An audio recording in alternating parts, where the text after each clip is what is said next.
Good morning, and thank you very much for joining us and indeed for your patience. Okay, so without further ado, our guest is Honorable Chris Okaeben. He's a former member of the Edo State House of Assembly. And I say that by way of, introducing the topic, which is the Edo governorship election, an overview. Good morning to you, Honorable Chris Okaeben. Good morning, Yuri. How are you doing? And very well, thank you. Night? Very well, thank you. Good morning, Nigerians. Yeah. Okay. As you know, the election is over in Edo. A winner has been declared by INEC, the constituted body able to do so. And there has been a lot of commentary, both good and bad. On the one hand, neither of the two runners-up to the winner, Senator Monday Okpebolo, agree that the election was free and fair. But a lot of other commentators have said that there was nothing wrong with that election, which is not to say that it was perfect. Any election cannot really be said to be perfect.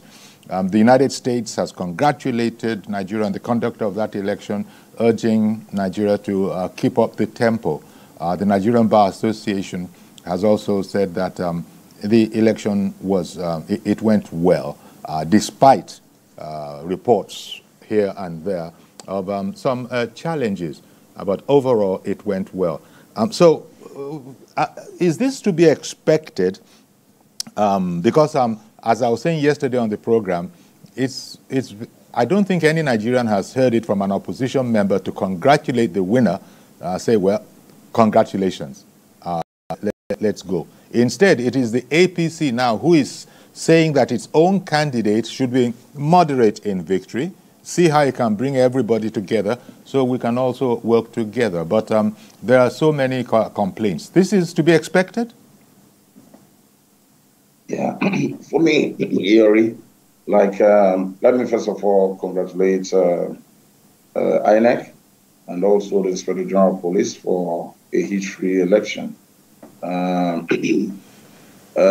I dare to say that they've done exceedingly well. Like you have confirmed, that even the United States have said this election was devoid of any violence, and against the assumption and even the prediction of even the sitting governor, who predicted and threatened that the election was going to be a do-or-die affair. Thankfully to God, God arrested all of those threats. Edo is peaceful, and throughout the election it was peaceful. It's expected, my dear brother, I can tell you. That's why Jonathan remains a hero. He was one president who did an election and congratulated President Muhammad Buhari. I have expected till now, as you are aware, the opposition at the federal level, the PDP candidate then as it was in the presidential election, refused to congratulate President Bola Ahmed Tinubu till today. So it's in their DNA. And as you can also recall, the outgoing governor and his godson, who just contested his last election, are also products and allies of the former vice president. So they probably was advised not to congratulate us, but that's no longer an issue. Those people have moved past that. Like you can see, my voice is low, my voice is cracked, because we're still, our celebration mode is still activated. I think this is the time for all well-meaning Edo people all over the world to come together. During the campaigns, he assassinated the character of Senator Monday Okpebolo. Some said, I can remember some of Obaseki's stooges said that Senator Okpebolo was a deaf and dumb until we proved them wrong. And when he went to all the campaigns and he said to them and started canvassing votes, people said, but this man, they said this man does not talk, that is deaf and dumb. And that could also, that again on its facts, expose the lies and fallacy of those PDP elements and characters. I think one thing that I believe Nigerians we must all call for, because we cannot put the blames of this country on the shoulders of the president. We all have a role to play. We all have a responsibility. And what is that responsibility? We must have leaders who should be responsible enough, and where issues and challenges come up in the country, they should be sincere to say, so For anybody to say INEC, I heard their agents, even when the results were collated, suddenly became an advocate of Manufacturing Association of Nigeria, and suddenly where Obaseki became a member of Manufacturing Association of Nigeria, every 5 minutes he jumps up to say that INEC has manufactured a result. But what is funny here is this: if you recall, 4 years back, Nigerians are not dumb.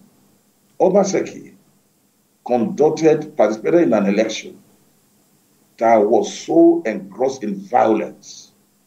They went to the then APC candidates unit in Orion, Pastor Sagi Zeyama. They wrote a figure again for him to suggest that he lost his unit.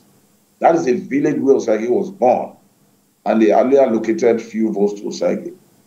Then INEC was the best. I can recall after that election, then the same outgoing governor now, Governor Obaseki, celebrated INEC to high heaven.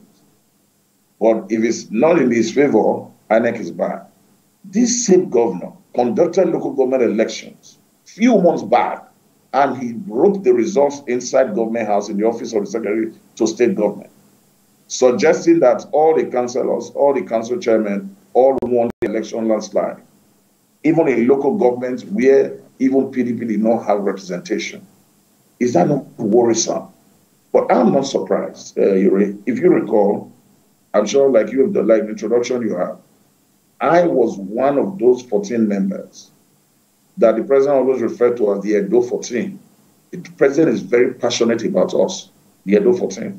If the president is entering a flight and he hears Edo 14, he will stop his movement and say, Omo Mini, those are my children. Because the president is disturbed that someone cannot rape the democracy they struggled for. Obaseki raped the democracy in Edo State to the point he denied 14 members, 14 constituencies, 11 local government representation in the House. Which means in these last 4 years of his administration, 14 constituencies, 11 local governments did not have any representation in terms of governance. And so this same man had the effrontery now to point accusing fingers at someone else. As far as I'm concerned, like I said, the IGP rose to responsibility even when one of his men was killed. This victory today, I'm one first person who will say that I dedicate this victory after God to God, and after God, I dedicate this victory to Inspector Akon, who was killed and murdered in the land of Edo because of this election. Indeed. Inspector Akon was killed instead of expecting the governor to go to the press, to even take responsibility as the chief secretary officer of the state, to say, oh, no, he's not going to tolerate this level of barbaric act, and that it must be investigated, those behind the killing of a police officer. Rather, he did a twist and went into the media world. I use the word media because both the social media and all his social media influencers were there when the governor threatened that the IGP and the police commissioner are arresting these boys. And if they try what they tried last Thursday again, now he did not even say Edo will burn then, he said Nigeria will burn. Few days later was when he sponsored the End Bad Government protest in Edo State.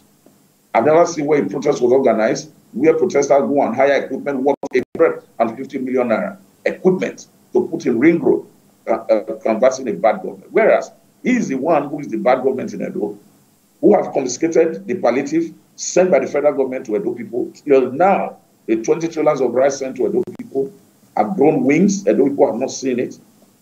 Till now, the little stipends meant for Edo people that is usually transferred to Edo state government treasuries, none of these people have received any of this money. If you are entering Benin, you are angry because once you are entering Benin City, coming in from Delta is like you are entering a village if the roads are bad. Coming in from Abuja is like you are entering a village. Coming in from Agbo, Asaba, the road is terrible. And we have a governor who keeps saying it's a federal government road. And he's not learning from his colleagues governors. And I'm happy. A young governor, I think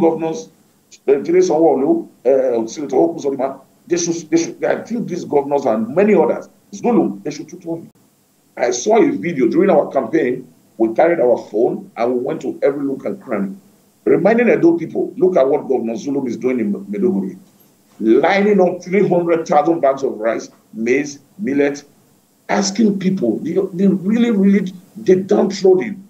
Carry your bag of rice, go out to the exit gate. He supervised it himself wearing T-shirts.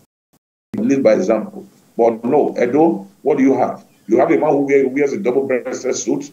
Every Friday, he's on his way to Lagos to go to a Ikoyi club and threaten and boast to his friends. Do you realize you are talking to the governor of Edo State?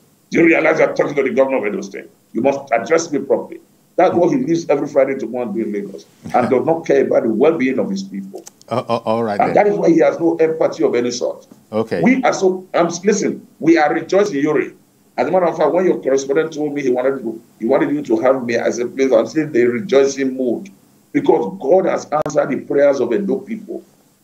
You know, much was made 14 members were... Much was made of yes, go ahead, please. Much was made of the role of money in this election by the opposition. Yes. And of course, other commentators have said, when you come to that area, perhaps regrettably, it's a Nigerian thing. All parties were involved. Yes. Did that phenomenon sort of cancel each other out? When PDP accuses of sharing money, and we also caught them red-handed sharing money. Now, I'm sure the only lamentation they can lament, now I can see where money was shared in my center. In my center, money was not shared. I won my center. I won my unit.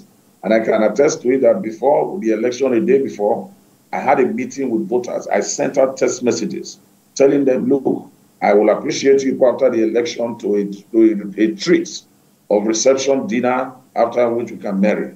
But whereas there were some of their people who were arrested in my center sharing 3,000. So what PDP is lamenting today, let me tell you, is a clear case of, whereas they were sharing 3,000 in some centers, they were sharing 15,000 in some centers. In the upper center, like my local government already, you see them telling their agents to share 15,000. Those guys, of course, will VAT 15,000, share 3,000, and at this is the last one they can get from the man before he leaves. And so you cannot blame them. So they were the ones sharing money. They could accuse anybody. But if they say we have outspent them, I will not be a coward to deny that. Yes, let him be the one crying, as he's crying wolf now. Because for us, we do not believe that we need to start bringing back old ones. Like I said to you in 2020, the amount of money between him and his criminal, his elements, some elements within even our party and his party, they came to this state to do. If you have an idea, if you play some of those tapes, Nigerians would not even want to believe it happened in Edo. What happened in 2020? So for us, if the money factor which he has talked about is not something I would say today, they are the ones who were busy spending money here and there because they mopped up. There was no cash anywhere in Benin. They mopped up all the cash in all the banks in Benin because he has this character and he has this penchant for threatening everybody to achieve anything. So threatening all the banks of shutting down their facilities if they don't bring out all the cash in their facilities to government house. Okay. So the amount of money that was moving out of government house 2 nights before the elections is amazing. So, but for us, yes. Sorry.